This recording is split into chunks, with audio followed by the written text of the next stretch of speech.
이번 이야기는 예단을 미리 당겨받겠다고 아주 어이없는 소리를 했다는데요. 가불도 아니고 이러다 나중에 할부 소리도 나오겠네요. 얼마나 당겨달라고 했는지 지금 한번 알아보겠습니다. 안녕하세요. 저는 올해 35살이 된 여자입니다. 전 아직 결혼은 안 했고요. 최근 결혼을 하려다 정말 시골리기 직전에 파혼을 결정하게 되었네요. 아직까지도 파혼 결정에 후회는 없고요. 오히려 전 다행이라고 생각하고 있어요. 저는 현재 조그마한 옷가게를 하나 운영하고 있습니다. 전 20살이 되자마자 옷가게에서 아르바이트를 했었고요. 15년이란 시간 동안 남들 대학 가고 미팅 가고 그럴 때 저는 악착같이 돈을 벌고 장사를 배우며 살았습니다. 그리고 재작년에 아는 분의 소개로 가게를 싸게 들어가서 지금의 옷가게를 운영하고 있어요. 나름 단골분들도 좀 생겼고요. 수입도 아주 많지는 않지만 그래도 충분히 만족하며 잘 살고 있었어요. 하지만 문제는 결혼이었어요. 30이 넘어가면서 저희 집에서도 결혼하라고 난리였습니다. 그렇게 4년이 더 지나서 결국 저는 맞선을 보게 되었네요. 제가 소개받은 그 남자는 38살이었습니다. 어머니 아는 사람 소개로 나가게 되었고요. 첫인상은 나쁘진 않았네요.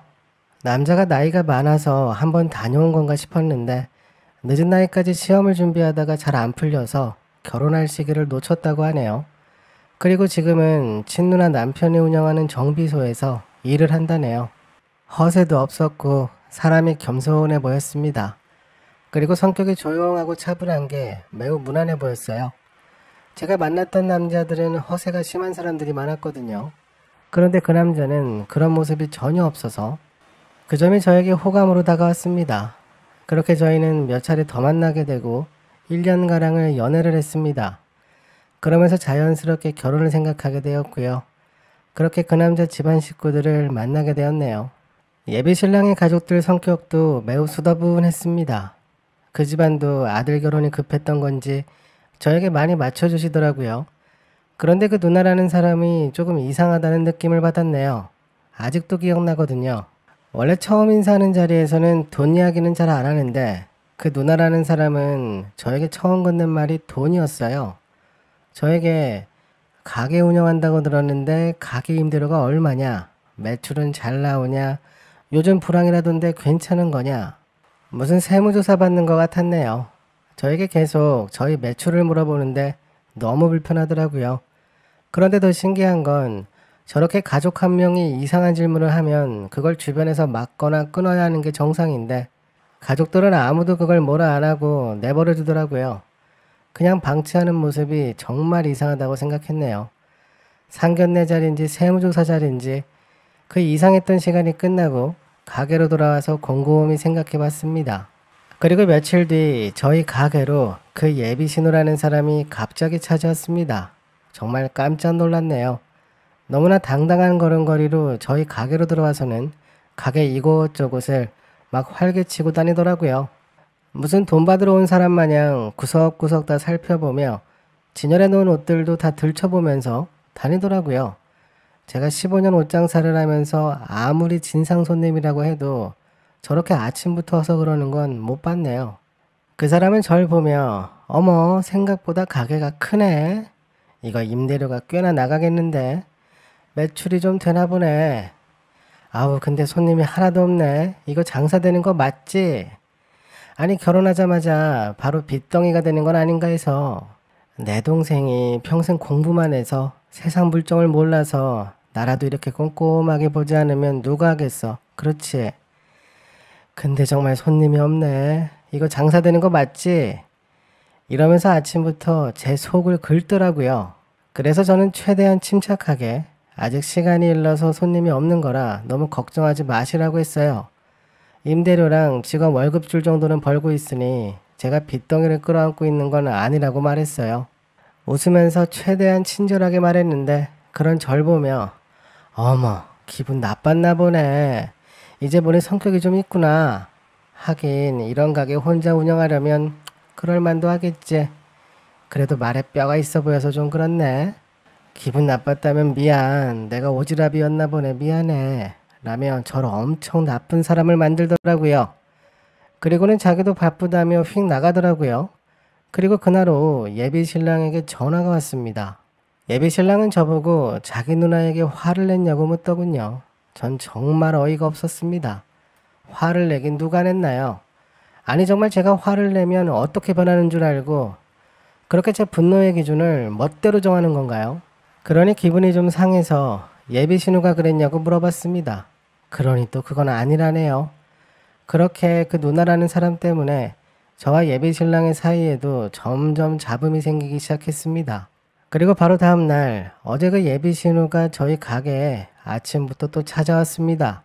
들어오자마자 저에게 막 친한 척을 하면서 어제 자기가 너무 미안했다고 화 풀라며 막 달려오더라고요. 이건 또 무슨 패턴인가 했습니다. 그래서 괜찮다고 어제 전 화 안 났었다고 했습니다. 그러자 또 괜찮다고 이제 다 한가족 될 사람인데 화도 나고 풀기도 하고 그러면서 다 친해지는 거라고 너스레를 떨더라고요. 그러더니 아침부터 자기가 매상을 올려주겠다고 하며 옷을 막 고르더라고요. 이번에 옷 좀 사야겠다면서요. 이건 색깔이 어떻네, 라인이 어떻네 하면서 던지는데 그런 걸 따지기 전에 사이즈부터 물어보던가요. 걸려있는 옷 태반을 그렇게 다 들쑤셔 놓고 스카프 하나랑 고무 밴딩이 들어간 면치마를 갖고 와서는 계산을 해달라고 하더라고요. 저에게 윙크를 하며 아침부터 매상 올라가니까 좋지 하더군요. 그래서 저는 네 좋죠 감사해요 라고 말을 하고 카드 받아서 계산을 했습니다. 계산을 하자마자 스카프를 갑자기 빼더니 자기 집에 이거랑 비슷한 게 있어서 이건 좀 취소해달라고 하더군요. 다시 결제를 취소하고 전 스카프를 다른 걸 가져올 줄 알고 기다렸습니다. 그런데 그냥 치마만 사겠다네요. 알겠다고 하면서 그게 15,000원짜리였거든요. 그러더니 카드를 지갑에 넣고 10,000원짜리 한 장을 저에게 주더군요. 카드 수수료 나오잖아. 현금으로 해줄게. 아우 근데 지갑에 딱 10,000원 한 장밖에 없네. 어쩌나? 전 속으로 그러면 그렇지 했습니다. 그래서 그냥 아니에요. 10,000원 해드릴게요. 괜찮아요. 라고 했어요. 그렇게 10,000원의 치마를 가져가면서도 쇼핑백 서너 개만 더 달라고 해서 그것까지 다 챙겨줬습니다. 정말 아침부터 너무 피곤하더라고요. 진짜 저 사람 때문에 가게 오픈 시간을 늦춰버릴까 고민할 정도였네요. 그리고 며칠 뒤 이번엔 예비 신랑의 부모님 댁으로 갔습니다. 집에 찾아가는 건 이번이 처음이었네요. 이것저것 선물도 좀 챙겨서 잔뜩 긴장하며 갔습니다. 그리고 도착을 하니 예비 신우가 문을 열어주네요. 얼굴을 보자마자 갑자기 확 피곤해지더라고요. 정말 예상하지 못한 곳에서 늘 등장하네요. 그렇게 식사를 하고 본격적으로 결혼 이야기를 했어요. 저희가 결혼 후 살 집이랑 결혼식장 문제들을 슬슬 물어보시더라고요. 신혼집 같은 경우는 전 솔직히 제가 혼자 살던 집이 있어서 그냥 거기서 살아도 상관이 없었거든요. 근데 그러면 여자가 집을 해오는 모양새라 그게 또 신랑 부모님들은 걸리셨나 봐요. 계속 저에게 그 살던 집을 팔고 새로 신혼집을 잡는 게 어떤지 물어보시더군요. 그래서 저도 괜찮다고 새로 집을 얻어도 상관없다고 말씀드렸어요. 그런데 그때 그 누나라는 사람이 불쑥 대화에 끼어들더군요. 아니 엄마 무슨 촌스럽게 요즘 누가 그런 걸 따져. 무슨 풋풋한 20대 때 결혼하는 것도 아니고 둘 다 사회생활 할 만큼 하고 결혼하는 건데 그냥 돈 많이 모은 쪽이 부담하면 되는 거지 뭐 어때. 그리고 저번에 가보니까 엄청 크더구만. 옷도 많고 손님도 많더라고. 직원도 두고 있던데 뭐 나도 거기 가서 옷도 몇 벌 사주고 왔어. 돈 잘 벌겠더라. 부자 며느리였겠어 엄마. 정말 제 눈앞에서 신우가 저렇게 말하는데 너무 어처구니가 없더라고요. 아니 저번에 와서는 가게에 손님이 없네 어쩌네 빚덩이 어쩌고 하더니 그리고 옷을 사요? 차라리 쇼핑백을 샀다고 하지 왜.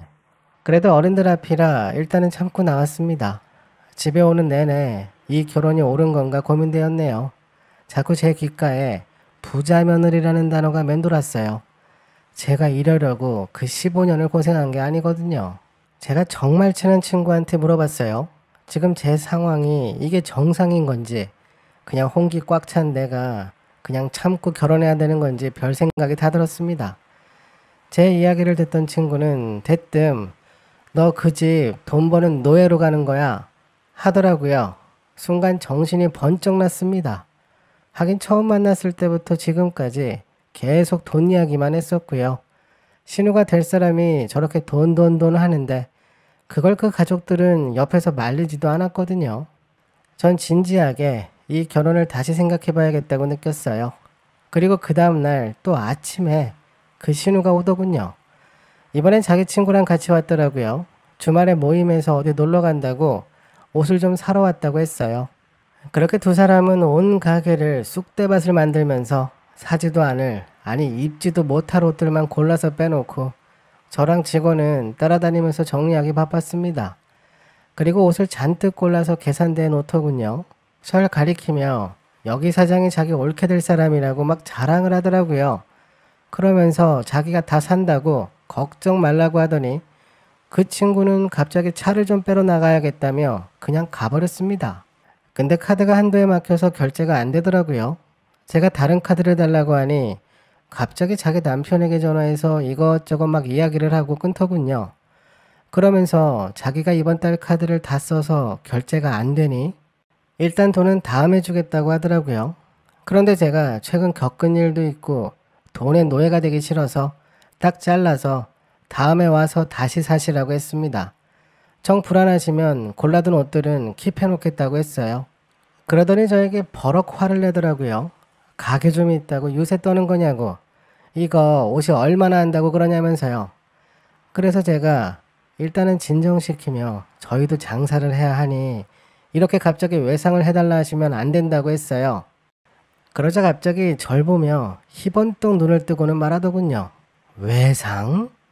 아니 가족이 될 사람끼리 외상이라는 거야? 내가 앞으로 시누이가 될 사람인 건 알고 있지? 집안 어른한테 이렇게 막대해도 되는 거야 지금?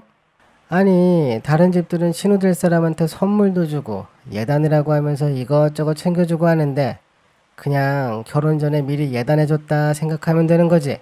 사람이 융통성이 그렇게 없어서 어디 장사를 하겠어? 전 그 이야기를 쭉 듣고 나서 마음이 편해지더라고요. 결혼은 안 하기로 확신이 서더라고요. 그래서 옆에 있던 직원 보러 잠시 나가 있으라고 했습니다.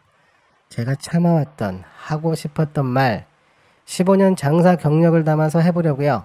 일단 호칭부터 명확하게 정리하며 대화를 시작했습니다. 저기요 아줌마, 결혼 날짜도 아직 안 잡았는데 예단이요? 지금 예단 깡하세요? 내가 카드 깡은 들어봤어도 예단은 처음 들어보네.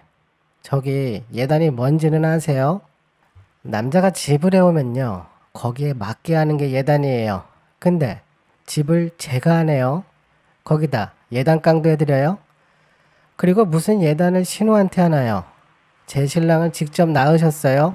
융통성 좀 챙기세요. 그리고 제가 덕분에 결혼 안 하기로 지금 결정을 했어요. 그러니까 가족거리면서 엉기지 마세요. 아셨죠? 옷은 놓고 가세요. 쇼핑백 1개 정도는 줄 수 있어요. 제가 또 가게 사장이라 그 정도 융통성은 있거든요. 그렇게 저의 15년 가게 경력 노하우를 듬뿍 담아 한바탕 쏟아내고 밖으로 나갔습니다. 그리고 직원을 불러 아내 손님들 내보내라고 했습니다. 전 집으로 들어와 엄마에게 결혼 안 한다고 이야기했고요. 엄마는 노발대발 화를 내셨지만 어쩌겠나요? 안 할 건데. 그리고 나서 예비 신랑에게 연락이 와서 받았는데 자기 누나 편만 한참을 들고 저보고 화 풀라고만 하고 정말 의미 없이 길기만 한 통화를 했습니다. 그쪽 가족들은 저에게 계속 사과를 하는데 유독 그 누나라는 사람은 아무 말이 없네요. 그냥 인생 경험했다 생각하고 가게나 열심히 하려고요. 지금까지 제 이야기 들어주셔서 감사합니다. 제가 준비한 내용은 여기까지입니다. 100번, 1000번, 10,000번 파혼 잘하셨고요. 예단을 왜 신우가 딴 거 받나요?